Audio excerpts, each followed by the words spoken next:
नमस्कार, मैं हूं सुधीर चौधरी और डीएनए में आपका स्वागत है। आज हम इनटॉलरेंस स्कैम यानी असहनशीलता घोटाले का डीएनए टेस्ट करेंगे। यह घोटाला उन बुद्धिजीवी साहित्यकारों, नेताओं और डिजाइनर पत्रकारों ने किया है जो बड़े से बड़ा अन्याय हो जाने पर भी चुप रहते हैं और उनकी इस चुप्पी में एक गुप्त एजेंडा छिपा होता है। देश की राजधानी दिल्ली में एक उर्दू फेस्टिवल में जी न्यूज के शो फतेह का फतवा के होस्ट तारिक फतेह के खिलाफ नारेबाजी हुई, धक्का मुक्की हुई और उनके लिए अपशब्द कहे गए। यह सब इसलिए हुआ क्योंकि तारिक फतेह जी न्यूज पर प्रगतिवादी सोच के साथ मुस्लिम समुदाय से जुड़े जटिल मुद्दों का विश्लेषण अपने शो में करते हैं। हमारे देश में धार्मिक व्यापारियों की एक ऐसी लॉबी है जो मुस्लिम समुदाय की प्रगति होते हुए देख नहीं सकती, क्योंकि अगर ऐसा हो गया तो फिर उस लॉबी के धार्मिक व्यापारियों की दुकानदारी बंद हो जाएगी। ऐसे लोगों को उनकी सही जगह दिखाना आज जरूरी हो गया है। अब सवाल यह है कि अगर संजय लीला भंसाली की फिल्म के खिलाफ हुई नारेबाजी असहनशीलता है, तो फिर तारिक फतेह के खिलाफ हुई नारेबाजी असहनशीलता क्यों नहीं है? अगर भंसाली को अपनी फिल्म में कुछ भी दिखाने की आजादी है, तो फिर तारिक फतेह का नाम आते ही अभिव्यक्ति की यह आजादी कहां चली जाती है? वैसे जिन मुद्दों पर असहनशीलता होनी चाहिए, वहां हमारा सिस्टम और हमारे नेता सबसे ज्यादा सहनशील हो जाते हैं। आज उत्तर प्रदेश के मुख्यमंत्री अखिलेश यादव ने अपनी ही पार्टी के विधायक और मंत्री गायत्री प्रजापति के लिए अमेठी में चुनाव प्रचार किया है। यहां पर गौर करने वाली बात यह है कि गायत्री प्रजापति पर बलात्कार का आरोप है और सुप्रीम कोर्ट के आदेश पर उनके खिलाफ इसी मामले में एक एफआईआर दर्ज की गई है। लेकिन यह एफआईआर भी अखिलेश यादव को गायत्री प्रजापति का प्रचार करने से रोक नहीं पाई। अखिलेश यादव अगर चाहते तो अपनी नैतिकता को इकट्ठा करके ये प्रचार न करने का फैसला ले सकते थे। सबसे बड़ा विरोधाभास ये है कि हमारे देश में मुस्लिम समुदाय की बेहतरी के लिए काम करने वाले तारिक फतेह के खिलाफ नारेबाजी होती है, जबकि रेप के आरोपी गायत्री प्रजापति के लिए सभाएं होती हैं और उन सभाओं में खुद राज्य के मुख्यमंत्री आकर उनके लिए प्रचार करते हैं। ये एक चुभने वाली बात है, इसलिए हमने इस खबर का आज विश्लेषण करने का फैसला किया है। वैचारिक प्रदूषण के अलावा आज हम असली प्रदूषण का भी डीएनए टेस्ट करेंगे। भारत में अब वायु प्रदूषण को राष्ट्रीय आपदा घोषित करने का वक्त आ गया है, क्योंकि भारत में हर 1 मिनट में 2 लोग वायु प्रदूषण की वजह से मर रहे हैं। एक नई रिपोर्ट के मुताबिक देश की राजधानी दिल्ली और बिहार की राजधानी पटना दुनिया के सबसे ज्यादा प्रदूषित शहरों में शामिल है। इस रिपोर्ट को समझना और वायु प्रदूषण से बचने के तरीकों के प्रति जागरूक होना आपके लिए और आपके परिवार के लिए बहुत जरूरी है। और इसके बाद आज आपके लिए एनएसजी कमांडोज के नए हथियार देखना भी जरूरी है। इन हथियारों में किसी भी आतंकवादी हमले को नाकाम करने की क्षमता है। मोटी दीवार के पार आतंकवादियों की गतिविधि स्कैन करना हो या फिर ड्रोन से उनके ऊपर बम गिराना हो, यह सब कुछ आपको हमारी आज की स्पेशल रिपोर्ट में देखने को मिलेगा। लेकिन सबसे पहले आज की तमाम बड़ी खबरें देखते हैं नॉन स्टॉप न्यूज में। यूपी में चौथे चरण के लिए चुनाव प्रचार तेज हो गया है। आज प्रधानमंत्री नरेंद्र मोदी, सीएम अखिलेश यादव, बीएसपी अध्यक्ष मायावती और कांग्रेस उपाध्यक्ष राहुल गांधी ने यूपी में अलग अलग जगह रैलियां की। पीएम मोदी ने उरई की रैली में बीएसपी को नया नाम दिया। अब वो बहन बहुजन बहन जी बन गया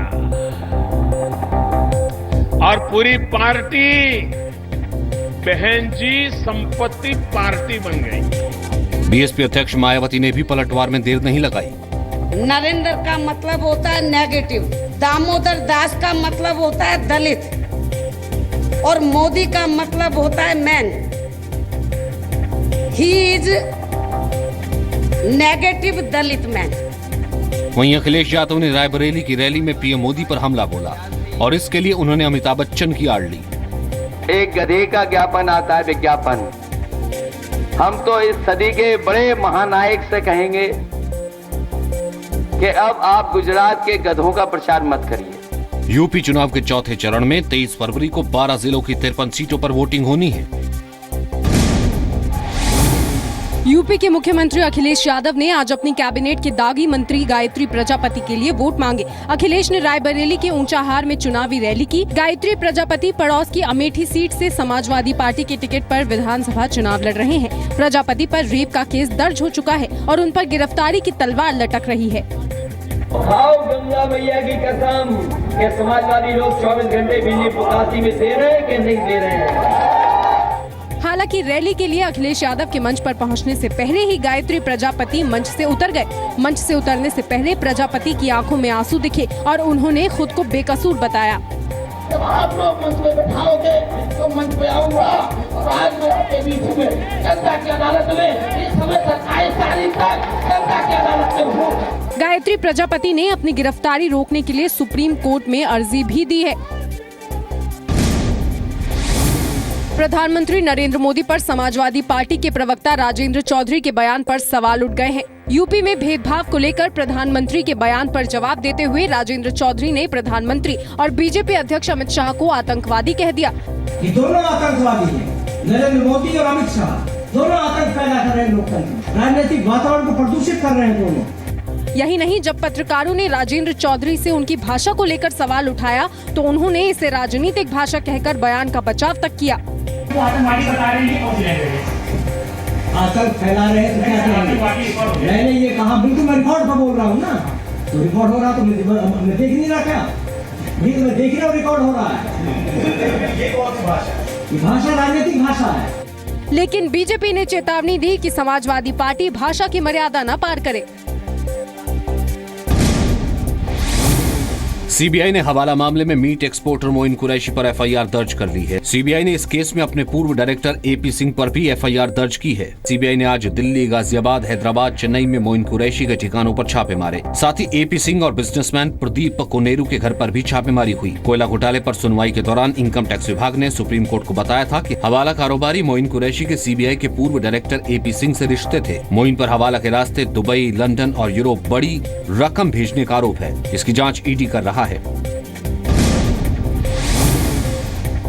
बैंकों के 9,000 करोड़ रुपए लेकर भागे विजय माल्या को ब्रिटेन से भारत लाने की कोशिशें सरकार ने तेज कर दी हैं। गृह मंत्रालय ने विजय माल्या को भारत लाने का मुंबई की स्पेशल कोर्ट का मांग पत्र आज विदेश मंत्रालय को भेज दिया। कोर्ट ने माल्या को भारत लाने के लिए India UK mutual legal assistance treaty MLAT के इस्तेमाल की ईडी की अपील मंजूर कर ली थी।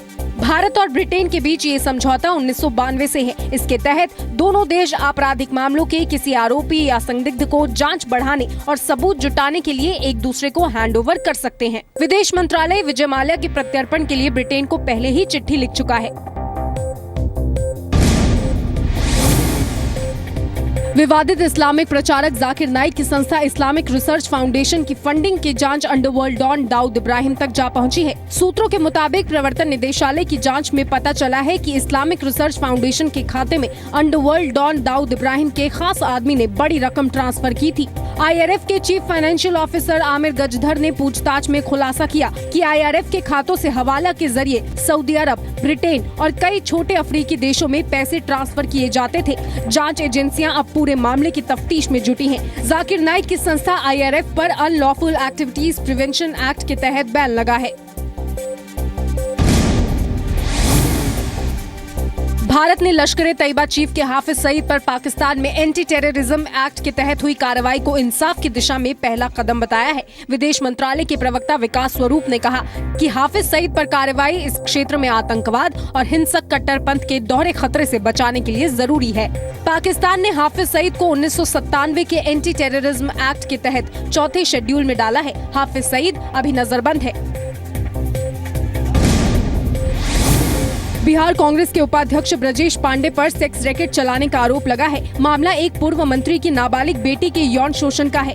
सूत्रों के मुताबिक पुलिस ने शुरुआती जांच में आरोप सही पाए हैं। पीड़ित के मुताबिक ब्रजेश पांडे लड़कियों को फंसाकर उनका यौन शोषण करता है। ब्रजेश पांडे का जो कांग्रेस के नेता भी हैं, उनकी क्या स्थिति है? वो अभी बेल फाइल नहीं किया। उनका बेल फाइल हुआ तो फर्दर हम लोग देखेंगे। अच्छा, क्या फरार चल रहा है? हाँ, फरार चल रहा है। पटना थाने में केस दर्ज होने के बाद से ब्रजेश पांडे फरार है। केस में ऑटोमोबाइल कारोबारी निखिल प्रियदर्शी भी आरोपी है। ब्रजेश पांडे को राहुल गांधी का काफी करीबी माना जाता है। नहीं, हमें जानकारी नहीं है, पर जानकारी मिलेगा तो हम बताएंगे। नोट बैन के बाद राहुल गांधी ने आंदोलन छेड़ा था तो बिहार में इसकी कमान ब्रजेश पांडे को सौंपी थी। कल बीएमसी चुनाव के लिए वोट डाले जाएंगे। 37,000 करोड़ के बजट वाली बीएमसी के चुनाव को लेकर इस बार मुकाबला काफी दिलचस्प है, क्योंकि बीजेपी और शिवसेना अलग अलग चुनाव लड़ रहे हैं। मतदान सुबह 7 बजे से शुरू होगा। बीएमसी चुनाव के लिए कुल 7,297 बूथ हैं, जिनमें से 726 बूथ संवेदनशील हैं, वहीं 159 बूथ अति संवेदनशील हैं। हर बूथ की सीसीटीवी से मॉनिटरिंग की जा रही है। व्हीकल पेट्रोलिंग बीट मार्शल्स इसके उपयोग से 21 तारीख को कोई भी लॉ एंड ऑर्डर सिचुएशन पैदा ना हो, इसलिए मुंबई पुलिस दल की तरफ से पूरा बंदोबस्त का प्लान अभी से तैयार है। तमिलनाडु विधानसभा में मुख्यमंत्री पलानीसामी के बहुमत साबित करने को डीएमके ने मद्रास हाईकोर्ट में चुनौती दी है। हाईकोर्ट इस मामले पर कल सुनवाई करेगा। शक्ति परीक्षण के दौरान डीएमके सीक्रेट बैलेट की मांग कर रही थी, लेकिन विधानसभा स्पीकर ने उसे खारिज कर दिया था। डीएमके ने मांग की है कि सदन में फिर से बहुमत परीक्षण कराया जाए और शनिवार को हुए शक्ति परीक्षण को खारिज किया जाए। विधानसभा में हुए विश्वास मत के दौरान पलानीसामी ने 234 सदस्यों के सदन में 11 के मुकाबले 122 वोटों से जीत हासिल की थी। विश्वास मत के दौरान काफी हंगामा भी देखने को मिला। इस दौरान मुख्य विपक्षी दल डीएमके के विधायकों को बाहर निकाल दिया गया था। डीएमके ने कहा है कि वो स्पीकर के खिलाफ अविश्वास प्रस्ताव लाएगी। नागालैंड के शुरहोजेली लिजित्सु अगले मुख्यमंत्री होंगे। डेमोक्रेटिक अलायंस ऑफ नागालैंड की तरफ से उन्हें सीएम पद के लिए चुना गया। लिजित्सु सत्ताधारी पार्टी नागा पीपल्स फ्रंट यानी एनपीएफ के अध्यक्ष हैं। पार्टी सूत्रों के मुताबिक 22 फरवरी को वो मुख्यमंत्री पद की शपथ लेंगे। टीआर जेलियांग ने रविवार को इस्तीफा दे दिया था। नागालैंड में स्थानीय निकाय चुनावों में महिलाओं के लिए 33% आरक्षण की घोषणा का विरोध हो रहा था, जिसके बाद जेलियांग पर इस्तीफे का दबाव बढ़ गया। कई आदिवासी समूह महिलाओं को 33% आरक्षण दिए जाने का विरोध कर रहे थे। सुप्रीम कोर्ट ने देश भर की अदालतों में आए दिन होने वाली वकीलों की हड़तालों पर चिंता जताई। सुप्रीम कोर्ट ने बार काउंसिल ऑफ इंडिया के चेयरमैन मनन मिश्रा को तलब किया। अदालत ने उन्हें 2 हफ्ते में वकीलों की हड़ताल को लेकर नियम बनाकर कोर्ट को सूचित करने का निर्देश दिया है। सुप्रीम कोर्ट ने यह निर्देश एक वकील की याचिका पर दिया। इस याचिका में कहा गया है कि वकीलों की हड़ताल के चलते कोर्ट में केस बढ़ते जा रहे हैं। इससे फरियादियों को काफी दिक्कत होती है। सुप्रीम कोर्ट ने रियल एस्टेट कंपनी यूनिटेक के 39 फ्लैट खरीदारों को ब्याज का भुगतान करने का आदेश दिया। इन ग्राहकों ने समय पर फ्लैट न मिलने पर कंपनी से अपने पैसे वापस मांगे हैं। खरीदारों ने गुरुग्राम में यूनिटेक के विस्टा प्रोजेक्ट में फ्लैट की बुकिंग कराई थी, लेकिन उन्हें तय वक्त में फ्लैट नहीं दिया गया, जिसके बाद मामला कोर्ट में पहुंचा।